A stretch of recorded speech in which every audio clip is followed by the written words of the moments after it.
What's up guys, BrickQueen here with the Series 13 Minifigure Collection. I wanted to go ahead and review these before the next line of minifigures came out.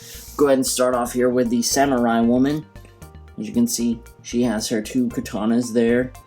And she has a lot of detail on the front and a lot of really awesome leg printing. As you see, there is no second face on her, so that is the only face that comes with her. Next we have a Fencer, which I think they put a lot of detail into this. Let me go ahead and let my camera focus here and I'll show you. There's actually little holes in this mask, you can see up inside there, where it will like kind of look like he's actually facing out. So I think they put a lot of detail in that. And of course he does come with his fencing sword there, and as you can see he has his glove off there, so that's pretty cool. No printing on the back, and of course he doesn't have a second face as well.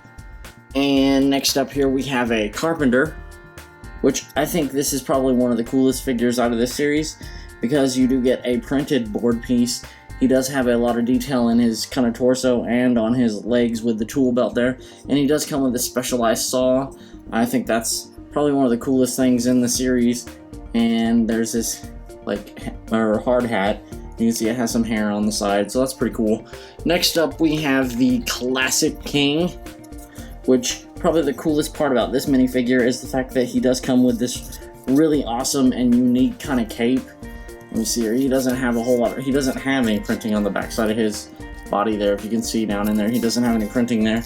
And of course, he does come with this kind of crown that has like a hairstyle on it. So that's pretty cool. And he does come with a sword.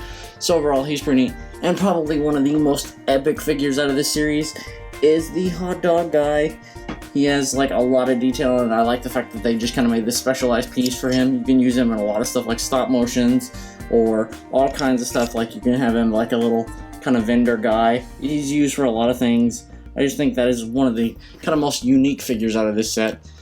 Next up, we have the Snake Charmer, which, as you can see, he does come with this really new, cool mold Cobra. As you can see, let me pull my light over here a little bit more and you can see a little bit more detail. You can see, let me get my camera to focus. Have a lot of detail on that Cobra. It does come with his flute, of course, and he has a lot of detail on his legs and stuff, and no second face on him, so that's kind of a bummer, but overall, I think they did a really cool job with that one. And next up, we have the Diva Lady, or Diva Chick, I should say. Kind of has her roller disco things going on here. And she has like some really cool printing on the side of her, like bell-bottom, like minifigure legs, which I think that's cool. She does have some printing on her arms and a lot of really disco-like colors. She does come with a microphone, and of course she has her kind of afro going on there, so that's pretty cool. And next up we have the Goblin, which has kind of a loot bag there. As you can see, it's kind of like a Christmas Santa sack, but it's really dark brown. And he has a lot of detail on the side there with his sword. And of course, no second face or any back printing, but I think they did a really good job with this figure because it's just kind of unique with the hairpiece. I think they're going to use that for the Green Goblin, so that's cool. And here is an Alien Trooper, which, in my opinion, he doesn't really look like an alien. He looks more like Cthulhu. So he has a lot of really cool designs on him. I really like his head. I think they did a really good job with that new mold, and of course he comes with this kind of ray gun thing, so that's pretty awesome. Next up we have the Cyclops Lady. Of course we've had the Cyclops man a long time ago in one of the previous series, and she does come with a kind of a club as well on the backside. She does have a second face and some printing on the back, so that's pretty cool. And let me go ahead and stick her head back on there, and we will look at the next figure, which is the Egyptian Warrior. And of course, he has a really cool shield and kind of an awesome scimitar there. And a lot of cool printing on the sides, on his legs. And of course, he just has kind of not a whole lot of printing on the back here. You can see just kind of like Egyptian detail. And he does have the classic looking Egyptian kind of paint on his face. And he has a really cool headpiece. Next up, we have the Galactic Trooper, which you can see he does come with some blasters there, which that's kind of cool. And some printing on his torso there, like some space age stuff.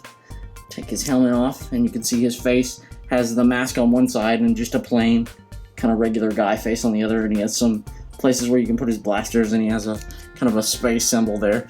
So that's kind of cool. Next up, we have the Unicorn Lady, which is kind of like another one of the... They had a lot of real kind of like mascot type people in this series, which I think is cool. You can see she has her unicorn horn at the top there. And of course, she does have a tail, which is kind of cool. And no second face, of course, just kind of overall just kind of a unique figure. Next up, we have the Evil Wizard, which is... He has a lot of detail on him. He has the skull on his torso there. He has a staff of fire. And he has these really evil, wicked-looking eyes with kind of a dark Sensei Wu beard there. And, of course, he has some printing all over these really special kind of cape things, which I think they did a really good job on that. Overall, I really like that. Next up, we have the Paleontologist Lady, which, as you can see, her kind of special piece is this little, like, kind of fossil piece that's made out of a cylinder, and she comes with a bone. She has some leg printing down here. No second face, of course, but she does have this really awesome kind of paleontologist hat that's kind of made for ladies, and I think that's cool because it has long hair, and I think they did a really good job just kind of designing that. And the last figure in this series is the Sheriff, which I think that's cool. I wish they'd remake the Old West theme. But here we go. He has some printing on the top here with his sheriff hat at the top. He does come with a mustache. He doesn't have a second face, however. And he really doesn't have any printing on the back side as well. Just kind of comes with the coolest detail printing on him is this holster on the side for his pistol. So I think that's pretty cool. And he does have a wanted sign out for the bandit, which is pretty awesome. But overall, I think they did a really, really good job on this series. But let me know in the comments below what you guys think about this series, and I will see you guys next time. Click here to subscribe to my animation channel, and don't forget to check out our new Jurassic World stop motion.